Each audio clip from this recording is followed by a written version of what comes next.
Alright, what's up everyone? In this video, I want to break down the Instagram follower funnel, which is the funnel that everybody is selling to you right now. And as someone who actually ran this funnel both for myself and for my clients and got some great results with it in the past, I want to show you why this funnel may not be so flawless and perfect as it is portrayed to be by the guru selling you this stuff. And you can be 100% sure that this video will be objective because I am not another online coach trying to sell you on this funnel. So if you've been thinking of running this funnel, or maybe you've run it in the past, then this video is for you. And I think that you're going to learn a lot of stuff here that you don't hear anywhere else. Just before we get into it, I do want to preface this by saying that I'm not saying that this funnel doesn't work. Like me, for example, I've been able to get some great results from my clients before using this funnel. What I am saying though is that it's not the be all end all funnel for coaches or for agency owners for that matter. It has its flaws, and I just want to make you aware of those flaws in this video. And I also have clients who are crushing with other funnels. So, the magic isn't in the funnel, as I've said many times before. So I've divided this video up into 3 parts. The first one is going to be the funnel overview, just for anybody that doesn't know how the funnel works, or maybe you do, but you're not sure. I'm just going to be breaking down the funnel and the basis of it. Then I want to be going over both the pros and the cons of this funnel, which you don't really hear anybody talking about, but yes, this funnel has cons, as I'm going to break down. And then 3 is going to be improving this funnel. I'm going to go over how we actually implemented it for one of our clients to get some killer results, what we did to improve this funnel, and to mitigate some of these cons. I'm not saying that this improved version is the best version that you should run right now, but it's better in my opinion, and it obviously works. So I want to show it to you. Maybe you're running the follower funnel right now, it's not working as well as it should be. Implementing some of these changes should hopefully get you some better results using it. Okay, so let's start off with the funnel overview. All right, so this is the funnel. You've probably seen it many times before, but just in case you haven't, the way it works is you run Instagram ads. Okay, these are usually just boosted posts. You script them like an ad, but you just boost the post, you let it run, and you call to action to follow. You get followers. These people see your content, and what you do is you engage one-on-one, your appointment setter, or you reach out to these people, you set them up on a call, and then you close them on the call. Okay, it's very, very simple. Essentially what it is it's very organic, except that you're putting ad spend behind the traffic to make sure that you're getting a consistent flow of leads instead of just relying on the algorithm. And obviously, as soon as somebody follows, you're going to be engaging one-on-one in the DMs, but also these people are going to be getting educated by your content, by your stories, and hopefully learning more about you. And that is basically the premise of this funnel. As you can see, it's really simple. It's basically just running ads to get followers and then reaching out to those followers and booking them on your call. This basis really isn't that hard to set up. You can literally go on YouTube and people will literally tell you how to script the ad, how to do anything. You can even go onto my page and look at some of my ads. They're just the videos that have more views, and you're going to get to see how I script my ads. It's not magic. But this is basically the funnel. And now this funnel obviously has its pros, okay, because if it didn't have pros, it wouldn't work. However, it also has cons, which I want to make you aware of. First of all, the pros is that the top of funnel is automated, okay? Because since we are going to be, let me get rid of this real quick. Since we're going to be running ads, top of the funnel is automated. You don't have to, source leads. You don't have to reach out to people in Facebook groups or do outreach. Your leads come to you, okay? And they come to you in the form of followers or people who like your stuff. This is an Instagram like, or people who comment or whatever. Okay, let's get rid of that. Basically, that is cool, right? Because you automate your top of the funnel. Another thing it does is it builds your audience, obviously, right? Because you're getting followers, okay? So it builds your social media presence, and it builds it with people who actually care what you do. You're not just buying followers, you're actually getting the meta algorithm to go out into a targeted place of the people who are interested in what you do, and then they come in, they follow you, and they're in your audience, okay? And then the third pro, which is probably the most compelling, is that it compounds. And it's a very good long-term play. Because since a follow is a very low ask, a lot of these followers, they won't want to convert at the start. Some of them won't reply to your initial, DM message. Okay, and that's normal because not everybody's going to be in the buy-in window. If you've ever seen like the pyramid, I think it's a pyramid of the people who are, ready to buy, not ready to buy. Around 17% are gathering information, 3% are ready to buy, and then the rest is divided into like problem aware, solution aware, or just non-aware at all. What the follower funnel does is it captures like quite a hefty chunk of the market, okay, because it's such a low ask. And so a lot of these people just aren't going to be ready to buy yet. However, what the upside of this funnel is that with time, they're going to watch your content, they're going to get to know you, they're going to get indoctrinated into the way that you do stuff through your stories, through your content, and a lot of them will convert over time. And that is something that I've seen. A lot of people in their first month, they either break even on the funnel, maybe they don't sign any clients, but then like month 2, month 3, everything starts to compound on each other. And this is the wrong way. So it's a compound interest graph, unlike a lot of the other funnels out there. So that's awesome, but we all probably know that already because everybody talks about these pros, okay? But now I actually want to show you some of the cons to this funnel that aren't talked about that often, okay? One is that DMs take a shit ton of time, okay? DMing all these people who follow you is going to take a lot, okay? And you don't only have to send an initial message to them, you actually have to have a conversation with them. And this actually takes a lot of time, okay? And you may say that you can hire an appointment setter. That's cool, right? Boy, that is true you are going to be in a position where you're not going to have enough volume to get a setter, because no setter is going to take an inbound only role in a company that's not getting enough lead flow. But you are going to have too much conversations, more than you can handle. So that's just something to be aware of. If you're going to run this funnel, you are going to spend time in your DMs, okay? And before you get a setter, you are going to be the one that's going to have to DM these people, okay? So that's sort of con number one. Then two is that it's almost impossible to split test and find winning ads, okay? Because you can run like 3 or 4 ads, but all that Meta tells you from the boosted posts, or if you run them through Meta, it's the exact same way. The only data that you get is profile visits, and you get your cost per profile visit. That's cool, right? Like you can, I guess, stick with the ad that has the lower cost per visit. However, what happens if one ad is getting a $0.2 cost per profile visit, the other ad is getting a 0.4? This dollar isn't supposed to be there. So you decide to double down on this one, but it turns out that the reason why this one had lower cost per click is because it was more clickbaity and it was less targeted. So we brought in the lower quality fits, and that this ad was actually the ad that was bringing you higher quality people that were actually going to buy from you. But you stopped this ad because you just looked at profile visits. Okay, so there's no real way to split test ads because you don't know which ad is actually the one that's bringing you higher quality people. The only way that you can really split test it is if you sign someone from this funnel and you literally ask them, hey, which ad did you come from? Okay, and then they answer you, and then you're like, okay, cool. Then this ad works. It's safe to double down on this ad. Another thing that this funnel doesn't do is it doesn't capture any data. Okay, so you're getting the follower, right, which is cool. But with a lot of other funnels, what you have is you have a phone number. This is a phone. You have an email address, right, that you can then market to these people. Whereas with the follower funnel, all you really have in the touch points is DMs, and there's no real, further connection going on. There's not that many touch points. Okay, the only touch point that you have is your Instagram profile. Whereas with a lot of other funnels, you have your, SMS, you have your email, you can call these people right after they receive the training or whatever ad you ran, and you actually own the data of these people, and then you can market to them for free whenever you want, right? And you own it off of the platform, okay? Because owning the data on Instagram is cool and all. However, that person probably follows like 20 other creators. There's a lot of noise out there. And owning the attention off of the platform and owning the data off of the platform is much more powerful, in my opinion. Okay, and then the fourth con is that it doesn't typically bring a fast ROAS, which relates to this. It's a solid long-term play, but if you're just trying to get money fast, I wouldn't really run this funnel. If you have a lot of money, a lot of time, and you want to play long-term, then it can be a viable option. But I've seen people who have like $200 of total ad spend budget, and they spend that budget on ads. They don't get a return, wonder why, and then they think that the tactic doesn't work. I mean, of course it works, except that it wasn't right for your current situation, which is once again why I don't sell a tactic, okay? I look at the points of leverage that my clients have, and then I build out their niche offer positioning acquisition system based on those points of leverage. So if somebody has $200 ad spend, I'm not going to tell them to run a follower funnel. That would make zero sense, okay? So that's basically the pros and the cons. I hope this got you to sort of think about the cons in a way that you haven't thought of before, because I don't hear a lot of people talking about this publicly.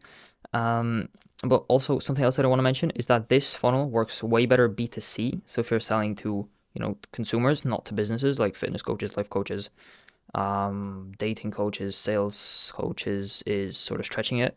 But if you're selling B2C, than if you're selling B2B, okay? Because since everybody's selling you on this funnel, as you've probably realized, it's getting saturated, okay? And one of the main selling points of this funnel was that nobody's doing it and you got to be different. But now a lot of people are starting to do it. And so if you're running it, you're not that different anymore. And especially in the B2B space, do you think that people don't know that they're going to get pitched right after they follow? Like, of course they know. So they're not following because they don't want to be pitched, okay?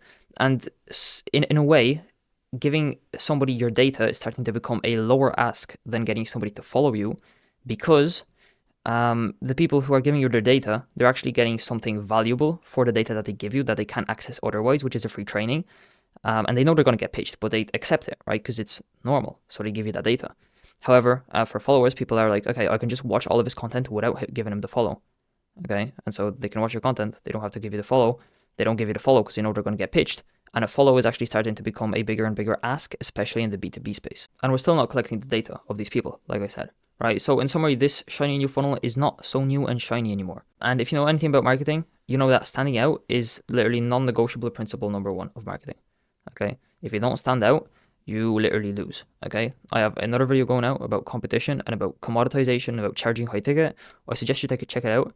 It's all about standing out, being able to charge high ticket and not competing on price. But that being said, for the people who are running this funnel right now, or maybe you're not running the funnel right now, but you want to run it, you have budget that you can dedicate to it, and you don't expect to get a 10x ROAS in the first 5 days. There's some stuff that I found working with clients that we can do to make this funnel work better. And I want to show them to you. So hopefully you can implement them, or if not, you can even just take the principles, take the reasoning for why these things that I'm about to show you work in the first place, and you can apply it to whatever funnel you're currently running. All right. So step 3 is, point 3 is making the funnel better. All right. So in this final step, I want to walk you guys through what we did to make this funnel more effective for one of our clients who was running it. Okay. So this is one of our clients, Antonio. 6.5K closed. This is an onboarding calendar. This was like 2 weeks ago. Almost had 2 sales, DM closing, booking calls, 169K in the pipeline. So like pretty hefty pipeline. However, he collected an additional 20K since we started working together last month. But he has 169 in his pipeline, right? It's because this funnel compounds on itself with time. Okay, with time, this funnel does work better, right? As I previously said. So the way that we optimized this funnel was by making it more efficient. Okay, obviously. And the way that we made it more efficient was by adding touch points, as I mentioned earlier, to the funnel. All right. So basically, imagine this, right? You're getting 2 calls per day. Your bucket is leaky as hell. You don't have that many touch points, and you're not managing your funnel effectively. If you just like plug all these holes, you can get yourself to 10 calls a day. And funnily enough, these are the numbers that we were doing for Antonio at one point. In essence, what we did is we made it harder for the people who enter the funnel to escape. Okay. So there are 4 points here that I have covered that we sort of did. And I just want to break them down to you so that you can implement them literally for any funnel that you're running, really. These steps will help you, okay? But what we did is we added YouTube to the bottom of the funnel, okay? So this is Antonio's description, right? We added YouTube to the bottom of the funnel, added valuable content on YouTube to connect with his prospects more.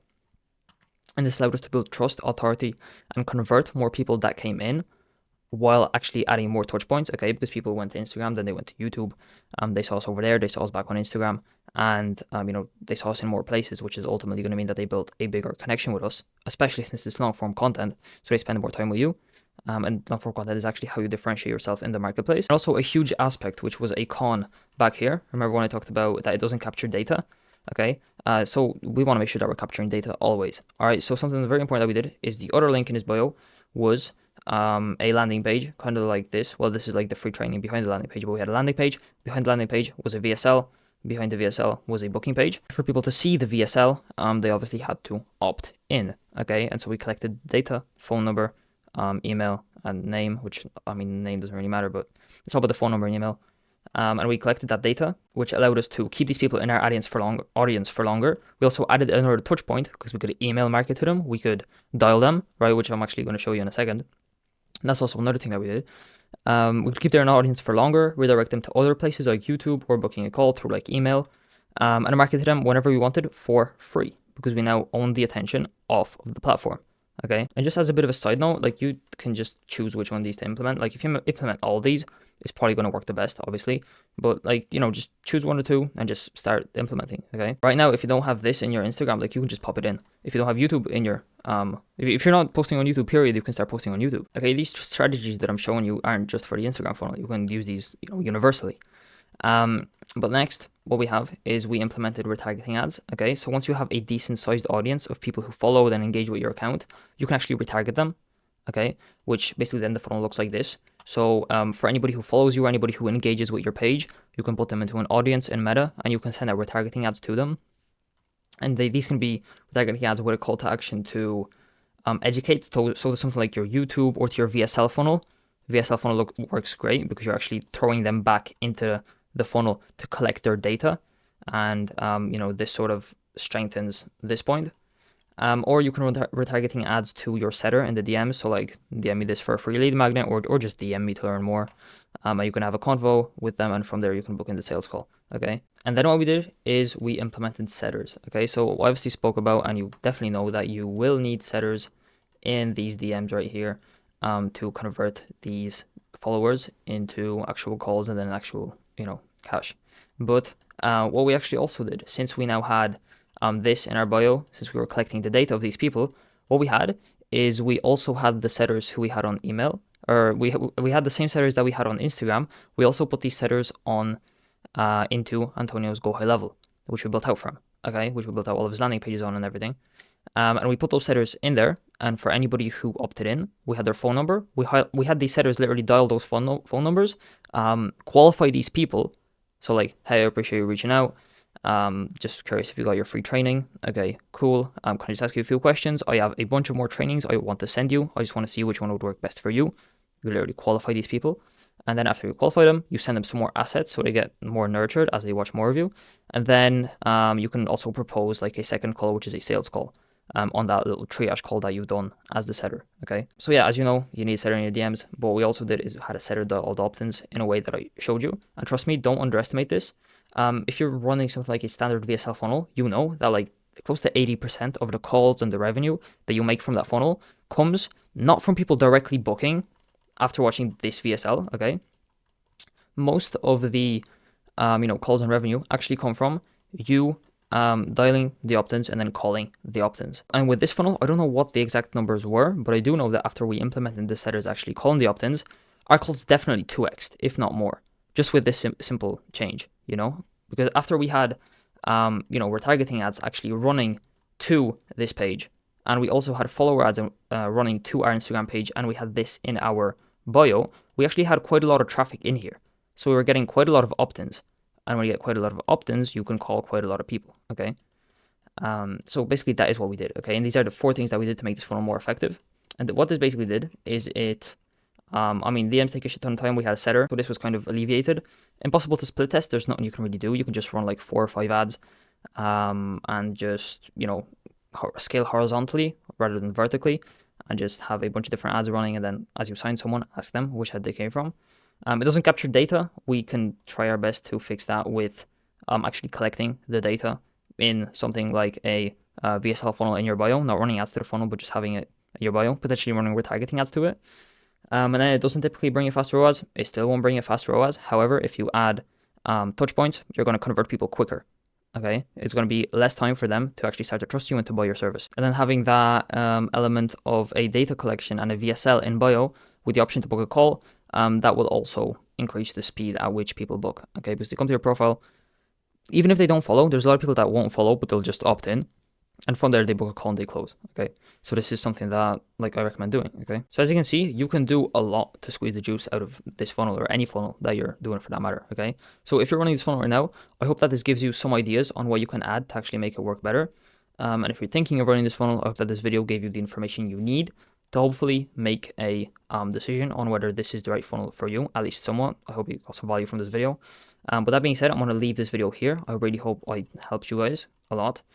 If you want to learn what I actually do to help my clients scale, not focused on a tactic like this, but actually figuring out which tactic would work for you and focusing on the principles rather than shiny tactics that people try to sell you on, then I'm going to bloop up a video of my exact process somewhere here on screen.